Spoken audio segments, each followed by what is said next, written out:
রাকাত সালাত, অথবা বিপদগ্রস্ত হলে অজু করে 2 রাকাত সালাত আদায় করে আল্লাহর নিকটে সাহায্য চাওয়া। মানুষ মাত্র দুনিয়াতে স্বাভাবিকভাবে সমস্যা আসতে পারে, আসাই স্বাভাবিক। এটা একটা চিরাচরিত নীতি, আগে থেকেই নবী রাসূল মুমিন পুরুষ নারীর প্রতি বিপদ এসেছে, এখনো আসছে, আসবে, এটাই স্বাভাবিক। এ ব্যাপারে আল্লাহ তাআলা বলেন, ইসতাঈনু বিস-সাবরি ওয়াস-সালাহ, তোমরা আল্লাহর নিকটে সাহায্য চাও সালাতের মাধ্যমে, ধৈর্যের মাধ্যমে। দুটো কথা আল্লাহ তাআলা পাশাপাশি উল্লেখ করেছেন। তার একটা বলেছেন সালাত আদায় করে সাহায্য চাইতে হবে, আর একটা বলেছেন ধৈর্যের পরিচয় দিয়ে সাহায্য চাইতে হবে। আমি বললাম আর তাৎক্ষণিক হয়ে গেল, এমনটা নাও হতে পারে। অবশ্যই আমি যেটা চাচ্ছি সেটা দেরিও হতে পারে। দেরি হয় স্বাভাবিক ব্যাপার।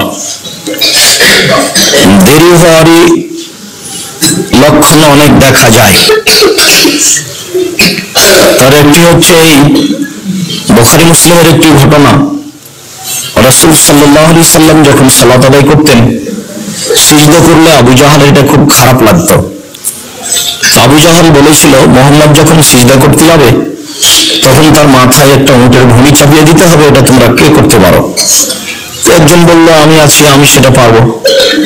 রাসূল সাল্লাল্লাহু আলাইহি সাল্লাম যখন সিজদায় গেলেন তখন সে লোকটি উটের ভুঁড়িটি নিয়ে এসে তার মাথার উপরে চাপিয়ে দিল। কেউ ফাতেমা রাদিয়াল্লাহু তাআলা আনহাকে বললেন, তোমার আব্বার অবস্থা এই। তিনি দৌড়িয়ে গেলেন, মাথার উপর থেকে উটের ভুঁড়িটি সরানোর পরে তাদেরকে গালি দেওয়ার ইচ্ছা পোষণ করলেন। রাসূল সাল্লাল্লাহু আলাইহি সাল্লাম সালাত শেষে তাদের জন্য বদদোয়া করলেন, আল্লাহ উতবা, শায়বা, ওয়ালিদ ইবনে মুগীরা এদের ধ্বংস করো। রাসূল সাল্লাল্লাহু আলাইহি সাল্লাম অপমান অবস্থায় তাদের জন্য বদদোয়া করে তার বদদোয়া কবুল হয়েছিল 12 বছর পরে বদরের যুদ্ধে। অপদস্থ হয়েছিলেন মক্কায়, আর বাস্তব ঘটনা ঘটেছিল, যারা অপদস্থ করেছিল তারা ধ্বংস হয়ে গেছিল বদরের যুদ্ধে বহুদিন পরে, প্রায় 12 বছর। পৃথিবীর সবচেয়ে শ্রেষ্ঠ দামি নবী মুহাম্মদ সাল্লাল্লাহু আলাইহি সাল্লাম, তার বিপদগ্রস্ত অবস্থায় দোয়াটি কবুল হতে দীর্ঘ সময় লাগে, তার প্রমাণ এটাই। তবে ধৈর্যের পরিচয় দিয়ে আল্লাহর নিকটে বিপদের কথাটি বলতে হবে। সবার জানা কথা, ইয়াকুব আলাইহিস সালামের অনেক ছেলে ছিল, তার একটি ছেলে ছিল ইউসুফ। ইউসুফকে তিনি বেশি ভালোবাসতেন বলে অন্য ছেলেরা মনে করত। এক পর্যায়ে অন্য ছেলেরা বলল, আপনি ইউসুফকে আমাদের সাথে পাঠিয়ে দেন, ও আমাদের সাথে থাকবে, আমাদের সাথে খেলাধুলা করবে, আমরা যেখানে কাপড় চোপড় রাখবো সেখানেও দেখাশোনা করবে। তখন ইয়াকুব আলাইহিস সালাম বললেন, আমার ভয় হয় ইউসুফকে বাঘে ধরে খেয়ে নিতে পারে। তখন তারা বলল, বলেন কি আপনি, আমরা একটি জামাত রয়েছি আর ইউসুফকে বাঘে ধরে খাবে, এটা কেমন হয়? শেষ পর্যন্ত ইয়াকুব আলাইহিস সালাম তাকে পাঠিয়ে দিলেন। যা ঘটার তাই ঘটলো। তারা ইউসুফ আলাইহিস সালামকে ইদারায় ফেলে দিয়ে ইউসুফ আলাইহিস সালামের গায়ের জামাটিতে কোন পশু প্রাণী জবাই করে তার গায়ের রক্ত লাগিয়ে দিল। তারপরে বিকালে সন্ধ্যার সময় এসে সবাই বলছে, আব্বা দেখেন, আমরা তো কাপড় চোপড় রেখে তাকে পাহারা দিতে দিয়ে খেলাধুলা করছিলাম, তাকে বাঘে ধরে খেয়ে নিয়েছে। আপনি তো আমাদের কথা বিশ্বাস করবেন না, এ দেখেন জামাতে গায়ে জামাতে রক্ত লেগে আছে। আপনি তো আমাদের বিশ্বাস করবেন না, কিন্তু এ দেখেন জামাতে রক্ত ছিল ঠিক, তবে জামা কোনো জায়গায় ছিঁড়া ছোটা ছিল না। তাতে তার সন্দেহ হয়েছিল এটা হয় কি করে, বাঘে যদি জামা খাই, বাঘে যদি ছেলেকে ধরে খাই, তাহলে জামা কোনো জায়গায় ছিঁড়ে ছুটে যাবে, এটাই স্বাভাবিক। তখন তিনি বললেন যে তোমরা কথা বানিয়ে নিয়েছো, এই মুহূর্তে আমি ধৈর্য ধারণ করি। তাই তিনি ধৈর্যের পরিচয় দিয়ে প্রার্থনা করতে লাগলেন আল্লাহর কাছে, আল্লাহ আমি বিপদগ্রস্ত, আমি ধৈর্য ধারণ করছি, তুমি ইউসুফকে ফিরিয়ে দাও। দিনরাত তিনি প্রার্থনা করতে লাগলেন, দিন যায় রাত্রি যায়। ইউসুফকে ইদারা থেকে বের করে তারা বিক্রি করলো। ইউসুফের ভাইরাই প্রথমত বিক্রি করলো, তারপরে যারা কিনে নিয়ে গেলো তারা মিশরের এক পর্যায়ে এক এলাকায় বাদশার নিকট বিক্রি করলো। বাদশাহ ইউসুফকে কিনে নিয়ে বাড়িতে থাকতে দিলেন। তার স্ত্রী জুলাইখাকে বললেন, এইটা খুব ভালো ছেলে, আমরা একে ছেলে হিসেবে গ্রহণ করে নেব, আমাদের কোনো ছেলে নেই, একে তুমি লালন পালন করো। ইউসুফ সেই বাড়িতে লালন পালন হতে লাগলেন। ইউসুফ এক পর্যায়ে বড় হয়ে গেল, জুলাইখা তার সাথে অন্যায় করতে চাইল। অন্যায়ের শেষ পর্যায়ে ইউসুফ আলাইহিস সালাম ঘর থেকে আগে আগে বের হয়ে পালাতে লাগলেন। পিছন থেকে জুলাইখা তাকে ধরে ফেললো, জামা জোর করে তিনি বের হয়ে গেলেন, জামা তার হাতে ছিঁড়ে থেকে গেল। আগে আগে বের হলেন ইউসুফ আলাইহিস সালাম, পিছনে পিছনে বের হলো জুলাইখা। সেখানেই ছিল জুলাইখার স্বামী। দৃশ্য ভয়াবহ। জুলাইখা বলল, যাকে আপনি বাড়িতে রেখেছেন খানা পানি দেওয়ার জন্য, লালন পালনের জন্য, সে আপনার স্ত্রীর সাথে অন্যায় করতে চায়, তার কি শাস্তি হতে পারে? আপনি দেশের বাদশা কি শাস্তি করবেন বা দিবেন কি? আমি শাস্তি ঘোষণা করছি, হয় তাকে যথাযথ পিটন দিতে হবে, নইলে তাকে জেলখানায় বন্দি করতে হবে। জেল হয়ে গেল ইউসুফ আলাইহিস সালামের প্রায় 12 বছর। 12 বছর পরে সরকারের পক্ষ থেকে তাকে জেল থেকে বের করার জন্য একটা লোক আসলো। তবে সেটা স্বপ্নের ঘটনায়। একটি লোক এসে বললো, আপনাকে দেশের সরকার ডেকে পাঠিয়েছে। তো ইউসুফ আলাইহিস সালাম চিৎকার দিয়ে বললেন, বলো কি? বাদশাকে গিয়ে বলো জুলাইখাকে জাতির সামনে বলতে হবে আমি অন্যায় করেছি, ইউসুফ অন্যায় করেনি। যতদিন পর্যন্ত জুলাইখা জাতির সামনে ঘোষণা না দিয়েছে অন্যায় আমি করেছি, ইউসুফ অন্যায় করেনি, ততদিন পর্যন্ত আমি ইউসুফ জেলখানা থেকে বের হব না। এই কথা তাকে খোলা মাঠে ঘোষণা দিতে হবে। ফিরে এসে ইউসুফের এই অহংকারজনক বক্তব্য জানিয়ে দেওয়া হলো বাদশাকে। বাদশা জুলাইখাকে বলল ঘটনাই। জুলাইখা জাতির সামনে বলল, হ্যাঁ ইউসুফ ঠিক বলেছে, আমি অন্যায় করেছিলাম, ইউসুফ অন্যায় করেনি। আমি অন্যায়ের জন্য সব দরজা বন্ধ করেছিলাম। ইউসুফকে বলেছিলাম, ইউসুফ তুমি অন্যায় লিপ্ত হও। ইউসুফ বলেছিল, মাআযাল্লাহ, আমি আল্লাহর কাছে আশ্রয় চাই। বলো কি তুমি? আহসানা মাসওয়ায়া রব্বি, আমার প্রতিপালক আমাকে ভালো জায়গায় থাকতে দিয়েছেন, ভালো খেতে দিয়েছেন। তোমার সাথে অন্যায় করে আমি মালিকের সাথে খিয়ানত করতে পারি না। যারা অন্যায় করে তারা জালিম, সে বিপদগ্রস্ত হবে। সেই কথা ইউসুফ বলেছিল। আমি নিজে থেকে তাকে ভুল পথে নিয়ে যাওয়ার জন্য প্রাণপণে চেষ্টা করেছিলাম। ইউসুফ অন্যায় করেনি, এ কথাই ঠিক। এই ঘোষণা দিয়ে ইউসুফ জেলখানা থেকে বের হলেন।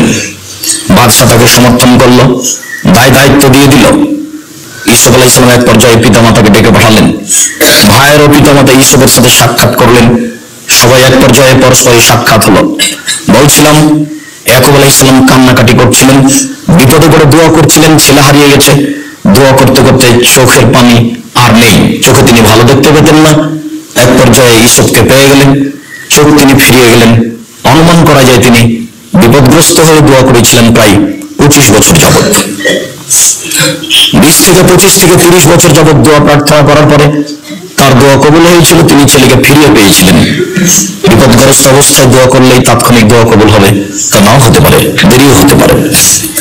যার কারণেই আয়েশা বলেছিলেন, আমার ধৈর্য ইউসুফের ধৈর্য। আয়েশা রাদিয়াল্লাহু তাআলা আনহা তার খালাকে সাথে নিয়ে বাইরে টয়লেটে গেছিলেন।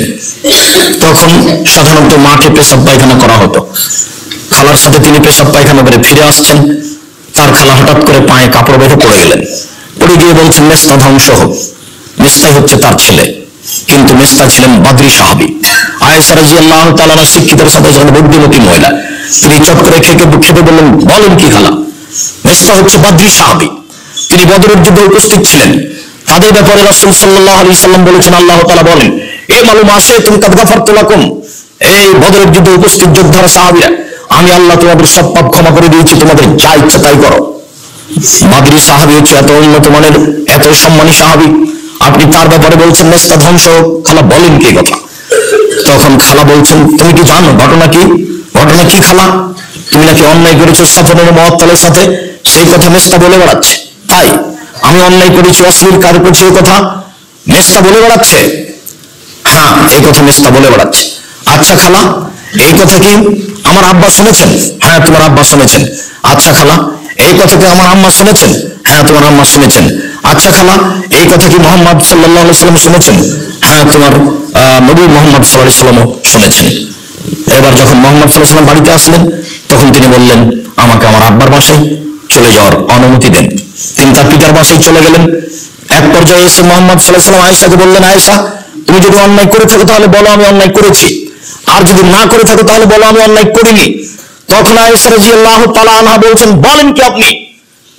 আমি যদি বলি আজকে না, তাহলে জনগণ বলবে কইরা বলছে না, আর আমি যদি বলি হ্যাঁ, তাহলে মিথ্যা হবে সত্য। আপনি আমাকে এভাবে কথা বলেন মানে? আমি আয়েশা যদি আজকে বলি না, আমি অশ্লীল কাজ করিনি, তাহলে জনগণ বলবে না না, ও করে বলছে না। আর আমি যদি বলি হ্যাঁ, তাহলে মিথ্যা হবে সত্য। আমি কোনটাই বলতে পারি না। সাবরি কা সাবরে আবে ইসব, আমার ধৈর্য ইসবের বাপের ধৈর্যের মতো। ছেলে হারিয়ে গিয়ে ইসবের বাপ যদি 25-30 বছর যাবৎ ধৈর্য ধারণ করতে পারেন, তাহলে আমি এই বিপদগ্রস্ত অবস্থায় ধৈর্য ধারণ করতে পারি না। দেখি আমি ধৈর্য ধারণ করি, উপর থেকে কি ফয়সালা আসে। 29 দিন পরে ফয়সালা আসলো, জায়েশা অশ্লীল কাজে লিপ্ত হননি, মেজদা মিথ্যা কথা বলেছে। সাধারণ যারা মুনাফিক তারা সমাজে মিথ্যা কথা বলছে। সম্মানিত মসজিদের মুসল্লি, মানুষ বিপদগ্রস্ত হবে, এ কথাই স্বাভাবিক। ধৈর্যের পরিচয় দিয়ে আল্লাহর কাছে সাহায্য চাইতে হবে, এ কথা আল্লাহ তাআলা বলেন, ওয়াস্তাঈনু বিস-সাবরি ওয়াস-সালাহ। পৃথিবীর মানুষ, তোমরা আল্লাহর কাছে সাহায্য চাও আর ধৈর্যের পরিচয় দিয়ে এবং সালাতের মাধ্যমে। আল্লাহ তাআলা বলেন, ইয়া আইয়ুহাল্লাযীনা আমানু ইসতাঈনু বিস-সাবরি ওয়াস-সালাহ। হে পৃথিবীর মানুষ, তোমরা সালাতের মাধ্যমে ধৈর্য সহকারে আল্লাহর কাছে সাহায্য চাও। ইন্নাল্লাহা মা'আস-সাবিরিন, নিশ্চয় আল্লাহ তাআলা যারা ধৈর্য ধারণ করে তাদের সাথেই থাকেন। আল্লাহ তাআলা ধৈর্যশীলদের সাথে রয়েছে, যার কারণে আল্লাহ তাআলা আমাদের নবীকে বলেন, ফাসবির সাবরান জামিলা। মুহাম্মদ সাল্লাল্লাহু আলাইহি সাল্লাম, আপনি সুন্দর ধৈর্য ধারণ করুন। ধৈর্য ধারণ করার সময় কিছু বলে নিয়ে কিছু করে নিয়ে ধৈর্য ধারণ করবেন, তার নাম ধৈর্য নয়। সুন্দর ধৈর্য ধারণ করুন। আল্লাহ তাআলা বলেন, অসবির আলা মা ইয়াকুলুন, ওরা যা বলে তার উপরে আপনি ধৈর্য ধারণ করুন। ওরা অনেক কথা বলে, সেসব কথার উপরে আপনি ধৈর্যের পরিচয় দিবেন। তারা বলে মোহাম্মদ জাদুঘর, তারা বলে মোহাম্মদ যা রাতে তৈরি করেছে তা জাদু, তারা বলে মোহাম্মদ গণক, মোহাম্মদ যা মুখে কোরআন মাজিদ বলে তা গণকই, তারা বলে মোহাম্মদ কবি, যা বলে কোরআন মাজিদ তা হচ্ছে কবিতা। তারা বলে মোহাম্মদ পাগল হয়েছে। ছি ছি ছি ছি ছি ছি, ও বলছে 360 জন মাবুদ নয়, মাত্র একজন, সেও সপ্তম আকাশের উপরে আছে। এই কথা কি আর মানা যায়? তাকে দেশ থেকে তাড়িয়ে দাও, তাকে জেলখানায় বন্দী করে দাও, তাকে হত্যা করো, তার গায়ে কুকুর লাগিয়ে দাও। সে কুলাঙ্গার জাতির জন্য, পরিবারের জন্য, বংশের জন্য সে কুলাঙ্গার। তাকে হত্যা করো, তাকে জেলখানায় বন্দী করো, তাকে দেশ থেকে তাড়িয়ে দাও। ছি ছি ছি ছি, এটা হয় কি করে? এটা একটা বিরাট আশ্চর্য। 300 জন মাহবুব, 360 জন মাহবুব, একজন হয় কি করে? ও পাগল হয়েছে, তার মাথা বিকৃত হয়েছে, ওকে উপরিতে ধরেছে, ওকে জিনে ধরেছে। সবাই বলছে ও পাগল হয়েছে। আল্লাহ তাআলা বলছেন, ওমা সাহিবুকুম বিমাজনুন, তোমাদের সঙ্গী পাগল নন। জামাত ইবনে সালাবা একজন কবিরাজ, জিনে ধরলে উপরিতে ধরলে ভালো করতে পারে। সে তার আত্মীয় স্বজনের কাছে এসে বলছে, শুনছি মোহাম্মদ নাকি পাগল হয়েছে। কোথায় সে? ওকে নাকি জিনে ধরেছে। ওই যে ওই যে ওই যে মোহাম্মদ, ওকে ওকে জিনে ধরেছে, ওকে উপরিতে ধরেছে, ও পাগল হয়েছে। সে লোকটি মোহাম্মদের কাছে গিয়ে বলছে, তোমাকে নাকি উপরিতে ধরেছে, তোমাকে নাকি জিনে ধরেছে, তুমি নাকি পাগল হয়েছ, তোমার মস্তিষ্ক নাকি বিকৃত হয়েছে। আমি পাগলামি ভালো করতে পারি, আমি কিছু বলতে পারি।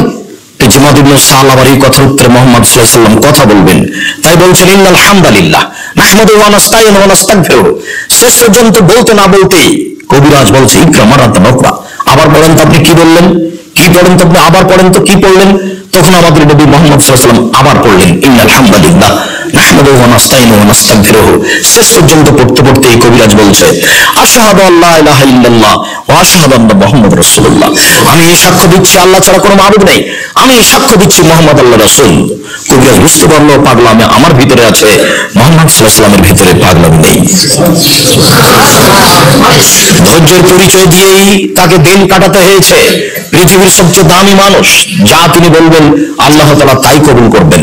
তবে তিনি পরিস্থিতি অনুযায়ী কাজ করেছেন, তিনি ধৈর্যের পরিচয় দিয়ে থেকেছেন যা আল্লাহ তাআলা বলেন। সম্মানিত মসজিদের মুসল্লি, ধৈর্য একটি গুরুত্বপূর্ণ বিষয় যা আল্লাহ তাআলা কোরআন মাজিদে বহু জায়গায় বলেছেন।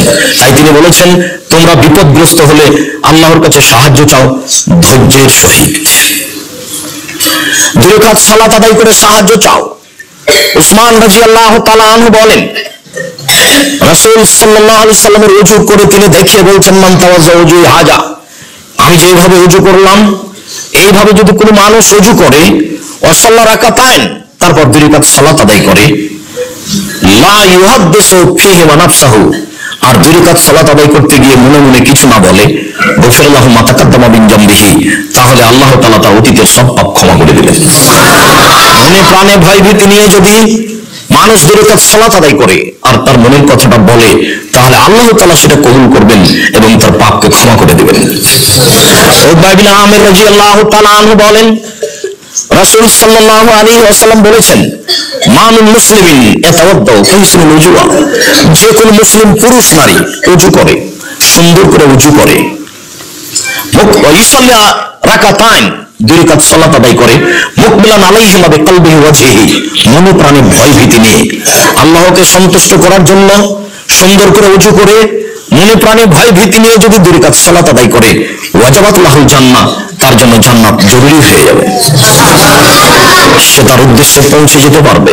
সম্মানিত মসজিদের মুসল্লি, রাসূল সাল্লাল্লাহু আলাইহি ওয়াসাল্লাম এই কথাই বলেন। তিনি বলেন, মান সাল্লা রাকাতাইন, কেউ যদি ওযু করার পরে 2 রাকাত সালাত আদায় করে, ওয়ালাম ইয়াসুক ফীহিমা, আর 2 রাকাত সালাতে যদি অলসতা না করে, গাফিল না হয়, বেখেয়াল না হয়, কেননা আল্লাহু আকবার বলার সাথে সাথে শয়তান তাকে চতুর্দিক থেকে ঘিরে ধরবে, এই কথা স্মরণ করো, সেই কথা স্মরণ করো। আল্লাহু আকবার বলার পরে দেখবে যে আমি অনেকক্ষণ পরে দেখছি ও আমি তো সালাত আদায় করছি, তার মানে কোথা থেকে কোথায় চলে গেছে। রাসূল সাল্লাল্লাহু আলাইহি ওয়াসাল্লাম বলেন, কেউ যদি মনে প্রাণে ভয় ভীতি নিয়ে অলসতা ছাড়াই 2 রাকাত সালাত আদায় করে, তাহলে তার অতীতের সব পাপ ক্ষমা হয়ে যাবে। সম্মানিত মসজিদের মুসল্লি, মানুষ যদি বিপদগ্রস্ত হয়ে 2 রাকাত সালাত আদায় করে আল্লাহর কাছে কিছু বলে, তাহলে তা কবুল করবেন, এই কথা রাসূল সাল্লাল্লাহু আলাইহি ওয়াসাল্লাম বলেন। বুরায়দা রাদিয়াল্লাহু তাআলা আনহু বলেন, আসবাহা রাসূলুল্লাহ সাল্লাল্লাহু আলাইহি ওয়াসাল্লাম, একদা আল্লাহ রাসূল সকাল করলেন, ফজরের সালাত আদায় করলেন, দা বেলালান, তারপর বেলালকে ডাকলেন, এই বাচ্চা, বাচ্চা কথা বলছে কেন, তোমরা খেয়াল করছো না? রাসূল সাল্লাল্লাহু আলাইহি ওয়াসাল্লাম বলেন, একদা রাসূল সাল্লাল্লাহু আলাইহি ওয়াসাল্লাম ফজরের সালাতের পরে বেলালকে ডেকে বলছেন, বেলাল, লিমা সাবাক্তানি ইলাল জান্নাহ, তুমি কিভাবে আমার আগে জান্নাতে চলে গেলে? কুল্লামা দাখালতুল জান্নাতা সামি'তু খাসখাসাতা নালাক আমামি, আমি যতবার জান্নাতে প্রবেশ করি ততবারই দেখি তুমি আমার আগে আগে জুতা পায়ে দিয়ে হাঁটো, আমি তোমার জুতার শব্দ শুনতে পাই, তুমি আমার আগে হাঁটছো। বলো তো বেলাল, তুমি কি করো এমন যার কারণে তুমি আগে চলে যাও? তোমার ধারণায় কি এমন আমল আছে যে আমলের ভিত্তিতে তুমি আমার আগে আগে জান্নাতে হাঁটো? যতবারই আমি জান্নাতে প্রবেশ করি, স্বপ্ন যোগে আমি জান্নাতে প্রবেশ করি, দেখি তুমি আমার আগে হাঁটছো জুতা পায়ে দিয়ে, বিষয়টি কি? কিভাবে তুমি এটা করো? তোমার কি আমল রয়েছে? তো বেলাল রাদিয়াল্লাহু তাআলা আনহু বলছেন, এমন তো কোনো আমল আমার জানা নেই যে আমলের প্রতি আমি আশাবাদী, যে সে আমলের ভিত্তিতে আমি আপনার আগে জান্নাতে জুতা পায়ে দিয়ে হাঁটবো। তবে কুল্লামা আযানতু সাল্লাইতু রাকাতাইন, যতবার আমি আযান দিই ততবার আমি 2 রাকাত সালাত আদায় করি, আযান দিলে আমি 2 রাকাত সালাত আদায় করি। ওমা আসাবানি হাদাসান কাত্ত, আর যখনই আমার ওযু ভেঙে যায়, তখনই আমি ওযু করি আর মনে করি আন্না লিল্লাহি আলাইয়া রাকাতাইন, নিশ্চয় আল্লাহর পক্ষ থেকে আমার উপরে 2 রাকাত সালাত আদায় করার হক রয়েছে, আমি ওযু করলেই 2 রাকাত সালাত আদায় করি। এই দুটো আমল আমি করি নীতিগতভাবে। তখন রাসূল সাল্লাল্লাহু আলাইহি ওয়াসাল্লাম বলছেন, বেমা বেলাল, এই কারণে তুমি আমার আগে আগে জান্নাতে জুতা পায়ে দিয়ে হাঁটো। আমি বুঝেছি বেলাল, তুমি এই কারণে, এই দুটার কারণে তুমি আমার আগে আগে জান্নাতে জুতা পায়ে দিয়ে হাঁটো। সম্মানিত মসজিদের মুসল্লি, রাসূল সাল্লাল্লাহু আলাইহি ওয়াসাল্লাম তাকে বলছেন, তোমার কারণটি আমি বুঝে গেছি, 2 রাকাত সালাত আদায় করো, এই সময়ে আযান দিলেই 2 রাকাত সালাত আদায় করো, ওযু করলেই 2 রাকাত সালাত আদায় করো, তার বিনিময়ে তো তুমি আমার আগে জান্নাতে জুতা পায়ে দিয়ে হাঁটছো। সম্মানিত মসজিদের মুসল্লি, আল্লাহকে সন্তুষ্ট করার জন্য যদি সুন্দর করে ওযু করে 2 রাকাত সালাত আদায় করেন, আপনার উদ্দেশ্য সফল হবে এবং আপনি জান্নাতে যাওয়ার সফলতা অর্জন করতে পারবেন। আল্লাহ আপনাকে তৌফিক দান করুক, আমাদের তৌফিক দান করুক। আল্লাহুম্মা আমিন। আল্লাহুম্মা সাল্লি আলা সাইয়্যিদিনা মুহাম্মাদ। আলহামদুলিল্লাহি ওয়াহদা ওয়াসসালাতু ওয়াসসালামু আলা মান লা নাবিয়্যা বা'দা। সম্মানিত মসজিদের মুসল্লি, আল্লাহ তাআলা যেভাবে বলেন, তোমরা আল্লাহর কাছে সাহায্য চাও 2 রাকাত সালাতের মাধ্যমে ধৈর্য সহকারে, চাইলেও কবুল হয় না 3টি কারণে দেরি হতে পারে। আবু হুরায়রা রাদিয়াল্লাহু তাআলা আনহু বলেন, রাসূল সাল্লাল্লাহু আলাইহি ওয়াসাল্লাম বলেছেন, ইস্তাজাবু লিল আবদ, মানুষের দোয়া কবুল করা হয়, তবে ইল্লা বিইসমিন, পাপের দোয়া করলে আল্লাহ তাআলা কবুল করেন না। আত্মীয়তা সম্পর্ক ছিন্ন করার দোয়া করলে আল্লাহ কবুল করেন না। অলিস্তেজাল, দোয়া করতে তাড়াহুড়া করলে আল্লাহ মানুষের দোয়া কবুল করেন না। সাহাবীগণ বলছেন, আগের দুটি কথা বুঝেছি, পাপের জন্য দোয়া করলে দোয়া কবুল হয় না, এটা বুঝেছি।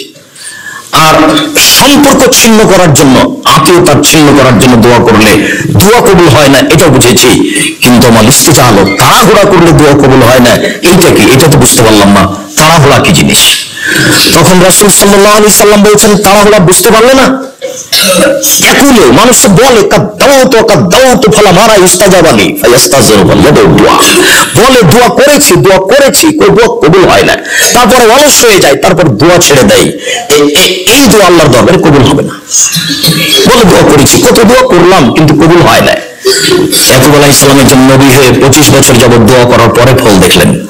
মুহাম্মদ সাল্লাল্লাহু আলাইহি সাল্লাম একজন সবচেয়ে দামি মানুষ হওয়ার পরেও দোয়া করার 12 বছর পরে ফল দেখলেন। রাসূল সাল্লাল্লাহু আলাইহি সাল্লাম বলছেন যে মানুষের দোয়া কবুল হয় কিন্তু 3টি কারণে হয় না। তার একটি হচ্ছে তাড়াহুড়া করলে দোয়া কবুল হয় না। আমাদের দোয়ার বিষয়ে তাড়াহুড়ার কিছু নেই।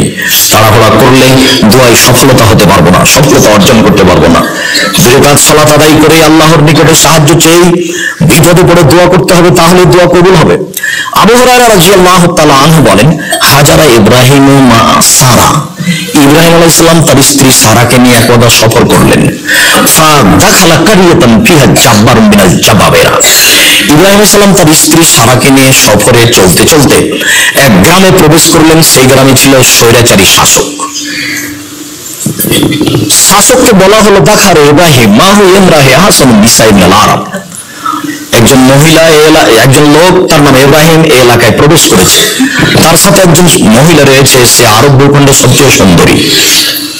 ফাকির আল্লাহ, তাকে বলা হলো যে তুমি তোমার স্ত্রী নিয়ে এখানে আসো।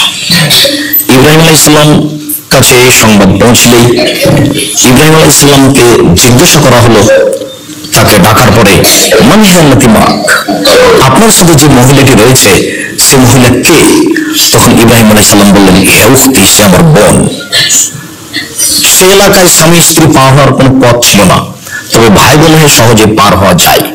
তিনি এই কৌশল অবলম্বন করে তিনি বললেন, এটা আমার বোন। তারপর তিনি তার স্ত্রীর কাছে ফিরে গিয়ে বলছেন, লা তুকাসসিবি বিহাদিসি, সারা তুমি আমার কথা আমাকে মিথ্যা প্রমাণ করো না। রাখবর্ত, আমি তাদের বলে দিয়েছি যে আল্লাহকে উখতি, তুমি আমার বোন। এখন যদি তুমি বলো যে ইব্রাহিম আমার স্বামী, তাহলে কিন্তু আমি মিথ্যুক হয়ে যাব। সারা তুমি মনে রেখো, আমি আর তুমি ছাড়া এই মাটির উপরে কোনো মুসলমান নেই, কোনো মুমিন পুরুষ নারী নেই, এই হিসাবে আমরা দুইজন ভাই বোন বটে, কাজে তুমি আমাকে মিথ্যুক প্রমাণ করো না। এরপরে ইব্রাহিম আলাইহিস সালাম যে কৌশল অবলম্বন করলেন তা রক্ষা হলো না। শেষ পর্যন্ত তার স্ত্রীকে ডেকে পাঠানো হলো স্বৈরাচারী শাসকের কাছে। তিনি বললেন, ঠিক আছে যাও। এই কথা বলে তিনি সালাত শুরু করলেন। বিপদে পড়ে ইব্রাহিম আলাইহিস সালাম সালাত শুরু করলেন, কিভাবে তার স্ত্রীকে রক্ষা করা যায়। তিনি সালাত আরম্ভ করলেন, ওইদিকে প্রবেশ করলেন তার স্ত্রী স্বৈরাচারী শাসকের ঘরে। ঘরে প্রবেশ করতেই শাসক দাঁড়ালো, তার গায়ে হাত লাগাবে। তখন সারা বলছেন, থামেন, আগে ওযু হবে, 2 রাকাত সালাত হবে, তারপরে কোনো কথা। তিনি ওযু করলেন, 2 রাকাত সালাত আদায় করলেন। 2 রাকাত সালাত আদায় করে বলছেন তিনি আল্লাহকে, আল্লাহুম্মা ইন কুনতা তাআলাম, হে আল্লাহ তুমি যদি জেনে থাকো, ইন্নী আমানতু বিকা ওয়া রাসূলিকা, আমি তোমাকে বিশ্বাস করি, আমি তোমার রাসূলকে বিশ্বাস করি, আমি তোমাকে আল্লাহ এক অদ্বিতীয় বলে মেনে নিয়েছি। 2, আমি ইব্রাহিম আমার স্বামী, কথা বলছি না, আমি বলছি ইব্রাহিম নবী, আমি ইব্রাহিমকে নবী বলে মেনে নিয়েছি। হে আমার প্রতিপালক, যদি আমার এই কথা তোমার ঠিক হয়, তারপরের কথা, ওমা আহসানতু ফারজি ইল্লা জাওজি, আমার লজ্জার স্থানকে আমার স্বামী ছাড়া জীবনে পৃথিবীর কোন মানুষকে ব্যবহার করতে দিনি। এই কথা যদি আমার সত্য হয়ে থাকে, ফালা তুসাল্লিত আলাল কাফিরা, তাহলে এই কাফিরকে তুমি আমার উপরে জয় করো না। কথা 3টে যদি ঠিক হয়ে থাকে, তাহলে নির্জনে কাফির যেন আমার গায়ে হাত লাগাতে পারে না। কথা শেষই হয়নি, ফাগুত্তা, সে অজ্ঞান হয়ে মাটিতে পড়ে লাগলো। মাটি সে পড়ে গেল, রাকাজা বিরিজলিহি, তার পা দিয়ে সে মাটির উপরে আঘাত করতে লাগলো। সারা ভাবলেন, এই যদি এখন মারা যায়, তাহলে দেশবাসী বলবে আমরা স্বামী স্ত্রী তাকে হত্যা করেছি, তখন আমরা আটকা পড়ে যাব। তখন তিনি আল্লাহকে বললেন, আল্লাহ তুমি একে মেরে ফেলো না, আবার স্বৈরাচারী শাসকও বলল সারাকে, সারা তুমি আল্লাহর কাছে দোয়া করো, আমি যদি এই বিপদ থেকে বেঁচে যাই তাহলে আমি তোমার সাথে অন্যায় করব না। সারা তার প্রতিপালকের কাছে প্রার্থনা করলেন, সে ভালো হয়ে গেল। ভালো হয়ে যাওয়ার পরেও সে আবার অন্যায় করার ইচ্ছা পোষণ করলো। আবারও সারা এ কথাই বললেন, আমি যদি তোমাকে বিশ্বাস করে থাকি, তোমার নবী ইব্রাহিমকে যদি আমি নবী বলে মেনে নিয়ে থাকি, আমার জীবনে যদি আমার লজ্জা স্থানকে আমার স্বামী ছাড়া আমার জীবনে কাউকে ব্যবহার করতে না দিয়ে থাকি, আমার এই কথা যদি সত্য হয়ে থাকে, ফালা তুসাল্লি আলাল কাফিরা, তাহলে এই কাফিরকে তুমি আমায় দেখবে না বলে আমার উপরে জয় করো। কথা বলা শেষই হলো না, সে অজ্ঞান হয়ে পড়ে গেল, পা মাটির উপরে মারতে লাগলো। সারা ভাবলেন, এ যদি মারা যাই তাহলে আমরা এখানে স্বামী স্ত্রী আটকা পড়বো, সরকার আমাদেরকে হত্যা করার দায়ে আটকে দিবে। আবার সেও বলল, তুমি আল্লাহর কাছে প্রার্থনা করো, আমি যদি এই বিপদ থেকে বেঁচে যাই তাহলে তোমার সাথে অন্যায় করব না। সারা আবার আল্লাহর দরবারে প্রার্থনা করলেন, সে বিপদ থেকে বেঁচে গেল। এরপরেও সে অন্যায় করার চেষ্টা করলো তৃতীয়বারও সে বিপদগ্রস্ত হলো। যখন তৃতীয়বার বিপদগ্রস্ত হলো তখন বলছে, এই তোমরা কে আছো? আরসালতুমিল্লাহি শাইতান, তোমরা আমার কাছে শয়তানকে পাঠিয়েছ, এ তো শয়তান। স্বৈরাচারী শাসক বলল, সারা হলো শয়তান, আপনি যার জন্য উপকার করবেন সে আপনার ক্ষতি করবে, এ কথাই ঠিক। জীবনে যদি উপকার করেন মানুষের, তাহলে আপনাকে বুঝতে হবে এমন একদিন আসবে যেদিন আমি এর মাধ্যমে ক্ষতিগ্রস্ত হব, এটা স্বাভাবিক ব্যাপার। বুখারী মুসলিমের হাদিস। সারা তিনবার তাকে দোয়া করে বিপদ থেকে উদ্ধার করলো। এরপরেও স্বৈরাচারী শাসক বলছে, এই তোমরা কে আছো? তোমরা তো শয়তান পাঠিয়েছো, এই তো শয়তান, এর যে উহা, তোমরা একে পাঠিয়ে দাও ইব্রাহিমের কাছে এবং তার কাছে একটা খাদেম দিয়ে দাও যার নাম হাজেরা। সারা মেয়ে খাদেমা হাজারাকে নিয়ে ইব্রাহিম আলাইহিস সালামের কাছে উপস্থিত হলেন। ইব্রাহিম আলাইহিস সালামকে বললেন, আল্লাহ তার উদ্দেশ্যকে ধ্বংস করেছে, সে আমাদের একটা কাজের জন্য খাদেমা দিয়েছে, তার নাম হাজেরা। ইব্রাহিম আলাইহিস সালাম বিপদ থেকে বেঁচে চলে গেলেন স্বদেশে। 2 রাকাত সালাতের মাধ্যমে, ধৈর্যের মাধ্যমে বিপদ থেকে বাঁচলেন। সম্মানিত মসজিদের মুসল্লি, বিপদগ্রস্ত হলে 2 রাকাত সালাত আদায় করে আল্লাহর কাছে সাহায্য চাইলে আল্লাহ সাহায্য করবেন, এ কথাই ঠিক। আবু হুরায়রা রাদিয়াল্লাহু তাআলা আনহু বলেন, রাসূল সাল্লাল্লাহু আলাইহি সাল্লাম বলেছেন, লাম ইয়াতাকাল্লাম ফিল মাহাদি ইল্লা সালাসা, পৃথিবীতে মাত্র 3 জন শিশু সন্তান মায়ের কোলে কথা বলেছে, 3 জন। তার মধ্যে একজন হচ্ছেন ঈসা আলাইহিস সালাম, মায়ের কোলে যখন দুধ খান তখনই কথা বলেন। তার একজন হচ্ছে এক মহিলা, তার বাচ্চাকে দুধ খাওয়াচ্ছিল, তখন একটা লোক ঘোড়ায় চলে গেল।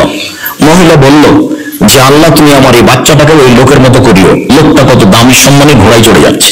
তো বাচ্চা দুধ ছেড়ে দিয়ে বলছে, না, আমাকে যেন আল্লাহ তার মতো না করে। তারপর একটু পরে একটা মেয়ে চলে যাচ্ছে ওখান থেকে, ওই রাস্তা দিয়ে। তখন মহিলা বলছে, আল্লাহ তুমি আমার বাচ্চাটাকে মহিলার মতো করো না। তখন বাচ্চা দুধ ছেড়ে দিয়ে বলছে, না, আল্লাহ তুমি আমাকে এই মহিলার মতোই করো। লোকটা ছিল স্বৈরাচারী, দুধের বাচ্চা অবগত হয়েছিল, যার কারণে না করলো আমি লোকের মতো হতে চাই না।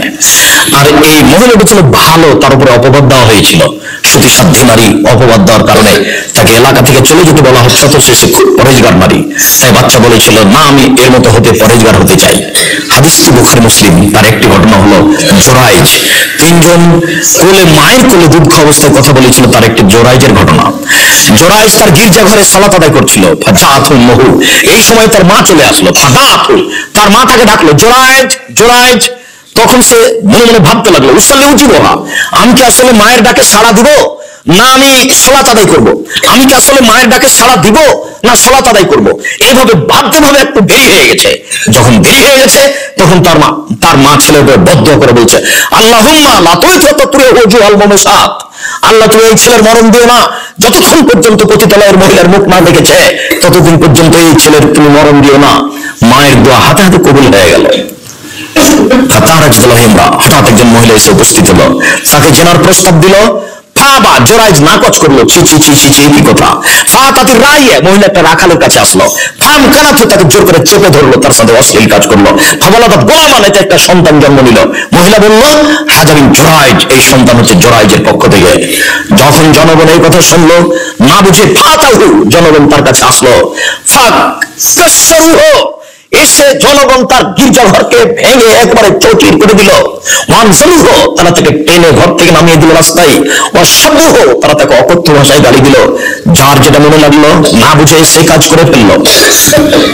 ফাকামা, জোরাইজ দাঁড়ালো, অজু করলো, দুই রাকাত সালাত আদায় করলো। এরপরে জোরাইজ ওই বাচ্চার কাছে আসলো, দুধের বাচ্চার কাছে এসে জোরাইজ বলছে, জোরাইজ মানামুকা, তোমার বাপকে? জোরাইজের ওই কথার উত্তরে দুধের বাচ্চা বলছে, আবিয়া রাই, আমার বাপ রাখাল, ছাগল চড়াই যে রাখাল, সে হচ্ছে আমার পিতা। হাদিস বুখারী মুসলিম। সম্মানিত মসজিদের মুসল্লি, দুধের বাচ্চা কথা বলে আরো যেটা বলতে চাচ্ছি সেটা হচ্ছে এই বিপদগ্রস্ত হলে সুন্দর করে উজু করে 2 রাকাত সালাত আদায় করলে আল্লাহ আপনাকে বিপদ থেকে রক্ষা করবেন। সম্মানিত মসজিদের মুসল্লি, আমরা খুতবার সেশন শেষে আপনাকে যে গুরুত্বপূর্ণ বিষয়টি পেশ করছিলাম, গুরুত্বপূর্ণ বিষয়টি পেশ করার পরে আপনাকে বলতে চাচ্ছি এই যে প্রত্যেকটা মানুষ সামাজিক জীবনে কোনো সময় না কোনো সময় বিপদগ্রস্ত হতে পারে। যদি কোনো সময় এরকম পর্যায়ে চলে আসে তাহলে 2 রাকাত সালাত আদায় করে ধৈর্যের মাধ্যমে আল্লাহর কাছে সাহায্য চাইলে সাহায্য পাবেন ইনশাআল্লাহ। আমরাও ছাত্র শিক্ষক এখানে আল্লাহর দরবারে প্রার্থনা করে বলছি, আল্লাহ, আমরাও সময়ে বিপদগ্রস্ত হচ্ছি, যদি এরকম বিপদ আমাদের সামনে চলে আসে তাহলে আমরা যেন তোমার কাছে 2 রাকাত সালাত আদায় করে তোমার দরবারে সাহায্য চাইতে পারি, এই তৌফিক তুমি দান করো।